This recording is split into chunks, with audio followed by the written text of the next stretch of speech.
रात के ठीक 2:47 पर कमरे की हवा अचानक ठंडी हो गई।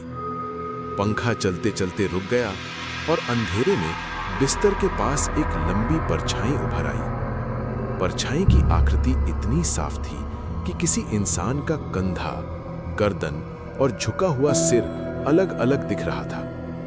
रीना नींद और होश के बीच जमी हुई थी। उसकी नजर बिस्तर के किनारे टिक गई, जहां हर रात वही साया आकर रुक जाता था। ये पहली बार नहीं था। पिछले 3 महीनों से यही समय, यही ठंड और वही सन्नाटा लौट आता था।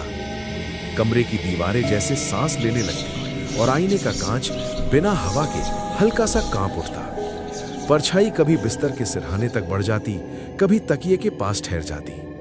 हर बार आईने में उसका कोई अक्स नहीं दिखता था। यही बात सबसे डरावनी थी। कुछ साल पहले इसी कमरे में अमन आखिरी बार आया था। अमन रीना से प्यार करता था। वो दोनों एक साथ बैठे थे। फिर अचानक किसी बात पर उस रात उन दोनों में झगड़ा हुआ और रीना ने अमन को थप्पड़ मार दिया। अमन गुस्से में वहां से चला गया। सुबह खबर आई, रेलवे लाइन के पास उसकी मौत हो गई। सबको लगा कि वो एक हादसा था, मगर सच्चाई कुछ और थी। अमन के जाने के बाद रीना ने ये कमरा नहीं छोड़ा। वो खुद को समझाती रही कि सब यादों का असर है, मगर 2:47 का समय हर रात लौटता रहा। एक रात परछाई ने तकिए को हल्का सा दबाया, जैसे कोई बैठा हो। अगले दिन तकिए पर हल्की सी सिलवट बनी रही, जिसे रीना ने हटाया नहीं। कमरे में हर चीज वैसी ही रहने लगी, जैसे कोई दूसरा भी वहां रहता हो। धीरे धीरे कमरे में अजीब संकेत दिखने लगे।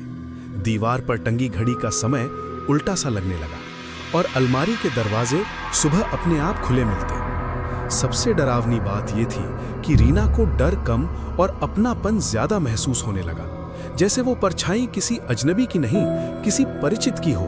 फिर एक दिन रीना ने अमन को सड़क पर चलते देखा।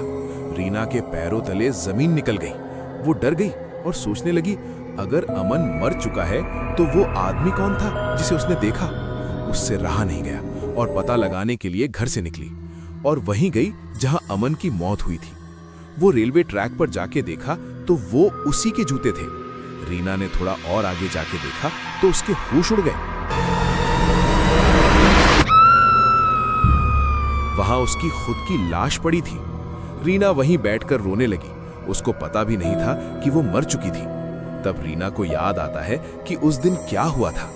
असल में रीना ने अमन को जब थप्पड़ मारा, तब अमन ने भी रीना को थप्पड़ मारा था और रीना जाके दीवार से टकरा गई थी। उसके सर में चोट लग गई थी। इस वजह से रीना की मौत हो गई थी और वो साया और कोई नहीं, रीना खुद थी।